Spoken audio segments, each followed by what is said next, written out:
12 years ago when I was a 16-year-old kid living in Cleveland, Ohio. It was the early fall when the leaves were just starting to turn orange and the temperatures were starting to fall, hinting at the freezing chill that was only a few months away. School had just started, but it had been going on for about a month now, so all the excitement of going back and reuniting with old friends had been replaced by the realization that we were captives in this place that only wanted to load work upon us.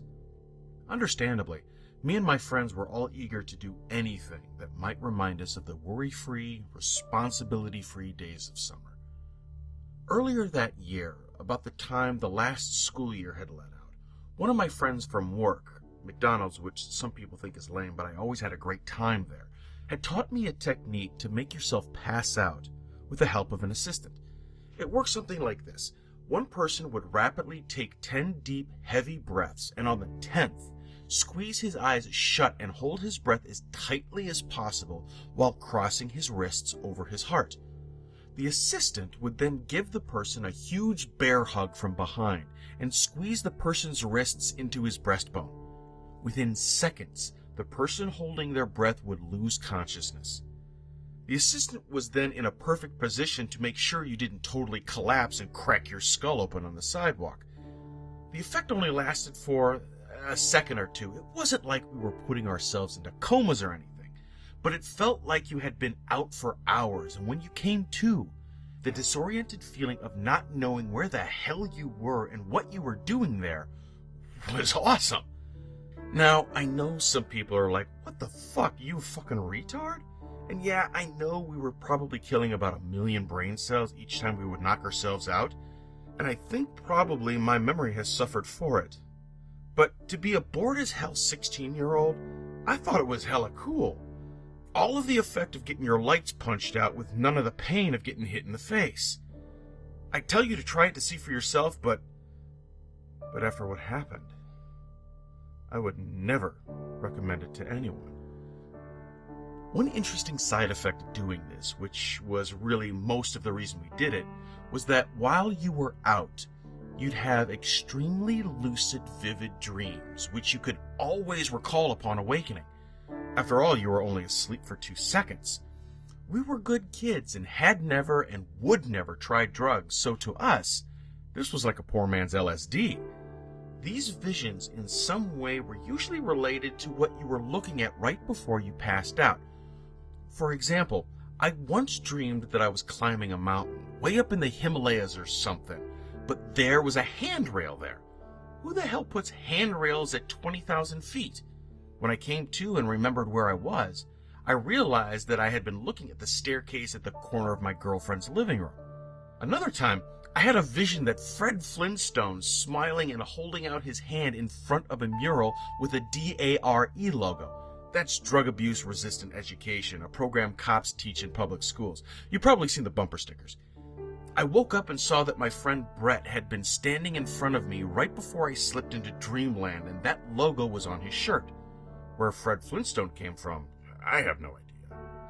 The visions were always mundane things like those. Always. Until that one day. Like I said, school had already been going on for about a month, and we were already sick of it. We were hanging out one Saturday in the field, which was really an easement for the electric company to run their high voltage lines. A few of us were sitting on the metal beams at the bottom of one of the towers. My friend Mike was climbing up to the second tier of beams so he could jump the 8 or 10 feet to the ground. I thought it was stupid, but hey, I'm the guy who thought it was cool to induce unconsciousness by starving my brain of oxygen. It was a warm day for October, but the light gray of the sky was slowly getting darker, and in Cleveland, in October, that probably meant that before long, the temperature would soon drop from a comfortable 70 to about 50 in the course of a few minutes, and if we were really unlucky, an ice-cold rain would start to fall. The air was already damp and heavy, and we could hear the quiet buzzing of the high-tension wires above us. I sure as hell didn't want to spend the last few moments of a pleasant Saturday afternoon watching this dumbass climb partway up the high-tension tower, jump down, complain about how that one killed his feet, only to jump up and do the same stupid thing over again. Hey, let's make ourselves pass out, I said. By that time, it wasn't as much fun as it had been in the early summer when we first discovered it, but it was a hell of a lot better than what we were doing. Vince was up for it, so was Richard, but Mike, the guy jumping off the tower, said, "What the fuck are you talking about?" "Holy crap, you haven't been knocked out before?" Vince asked. "No," was the response. Mike had been at his mom's house all summer, so he hadn't been in on all the fun we had been having. "Dude, you gotta try this. Watch, we'll show you."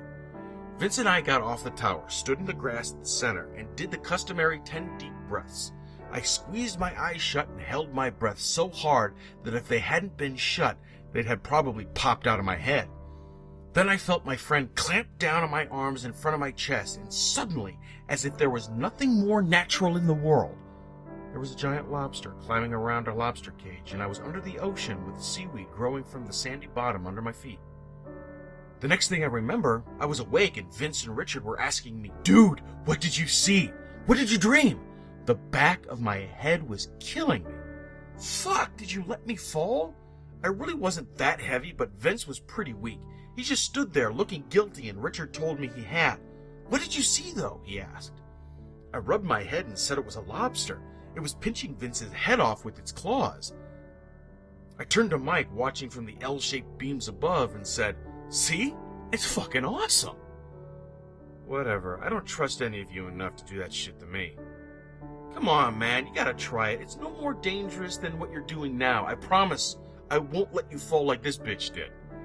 He squinted in the way people do when they're trying to decide if what they're thinking of doing is worth the risk or trouble. He jumped down one last time, got up, and said, "Fine. Once."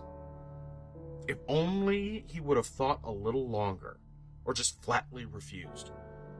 He repeated the 10 deep breaths, with me as the assistant to make sure he didn't fall. He held his breath, and I helped him slip into that other place. It's something I've regretted ever since, that, and when I think back on all things I wish I had done differently in my teenage years, girls I should have tried for, classes I should have tried harder in, all the things I should and shouldn't have done, putting him in that bear hug and squeezing him into unconsciousness is the thing I most regret. I felt the dead weight shift from his feet onto my chest, and he was a pretty big guy, but I made sure to let him down easy and not knock his head against the hard-packed earth. Just as I laid him on the grass, he came back. He woke up screaming. "Fuck! Holy fuck! Get away! Get away! Get away!" He screamed as he leapt up to his feet and flailed his arms around his head. We all jumped back, afraid of being hit in his frenzy, but more afraid, so scared we almost shit our pants of what we were seeing. After about 5 seconds, which is about twice the time it normally takes a person to realize where they're at and remember what they're doing, he slowed down. Shit, holy shit! He was breathing heavily, gasping deep breaths, and hunched over at the corner of the tower. It's a wonder that in his maddened state, he didn't run right into the supports and knock himself out for real. But he just stood there, bent over at the waist, and then fell to his knees. With his back turned to us, he started rocking and wringing his hands and muttering to himself. "Holy mother of fuck," said Vince. "What the hell did you see?" But Mike didn't answer. We approached him slowly, and as we drew near, we could hear him quietly sobbing. In our macho world, that was normally a crime punishable by death, but at the time, of course, we didn't say a word. I reached out a hand to his shoulder, but as soon as I touched him, a touch so tentative and light that he shouldn't have been able to feel it, he shrieked and jumped away, clanging his back into the corner of the tower. He pressed up hard against it, staring at us with a look of terror in his eyes so real you'd think we were demons from the pit of hell. If ever in those few moments I thought that he was putting on to fuck with us, that look put all my doubts to rest. That and what happened afterwards, of course. None of us said anything, but after about 10 minutes, Mike had calmed down enough that Richard was able to coax him to his feet and lead him back to his house. As I had suspected, the temperature had fallen like crazy in just a few minutes, and as just I figured it would, the freezing cold drizzle started to fall. I told Vince I was just going to go home and I'd see him tomorrow. We'd always spend the evenings on rainy days playing Mortal Kombat on our SNES, but he didn't object. I think he probably wanted some time alone to reflect on what horrible thing we had done to a friend, just like I did. The next day, I went to see how Mike was doing, but he and his dad were gone the whole day. I asked him later where he went, but he wouldn't tell me. I think it must have been to a psychiatrist, because by Tuesday, the next time I saw him, he seemed to be better, if a little zoned out. I figure he got some drugs to calm his nerves, but that's just a guess. I never really found out. Over the next few days, the four of us hung out, and while Mike was quiet, he didn't say anything about what had happened. We just talked about stupid, unimportant stuff. Girls we liked, classes at school we hated. I wish we had said something to him now, though I don't think it would really have helped. We had no idea what we were facing, and to this day, I still have no clue. But we avoided the subject of what had happened that Saturday, and the practice of passing out in general, like it was the plague. It wasn't until the following Saturday that he said anything that was related to what was happening to him. We were walking down the quiet street of our neighborhood toward the wooden footbridge that crosses the creek that runs between the houses, separating the development into two halves. I was going on about this hot girl who was a grade above me and who, consequently, wouldn't give me the time of day, and he, staring at the ground, walked on with his hands in his pockets. Suddenly, out of nowhere and right in the middle of one of my sentences, he says, "I won't be around much longer." Huh? They'll be coming again tonight. I don't think I'll be able to keep them out this time. Hey, what are you talking about? Who's coming tonight? The hands. The voices. At this point, I was like, holy shit. I could feel my breathing get quick and shallow, and I felt my face and hands get hot to hear him talk so matter-of-factly about some horror that I couldn't even imagine. But I'll never forget that conversation. It's etched into my mind like the stone tablets in the Ten Commandments. I stammered a few times, then said, stupidly, "What hands?" At night, I look at the tree out my window, and then it goes black, and the hands, dozens, 100 of them, push in against the glass. And what do? I push back all night, but I'm tired. I can't keep them out anymore. And the voices say I have to let them in. Little kid voices and little kid hands. He lowered his voice to a whisper, but I could tell in what he said next that he was struggling to keep the panic at bay.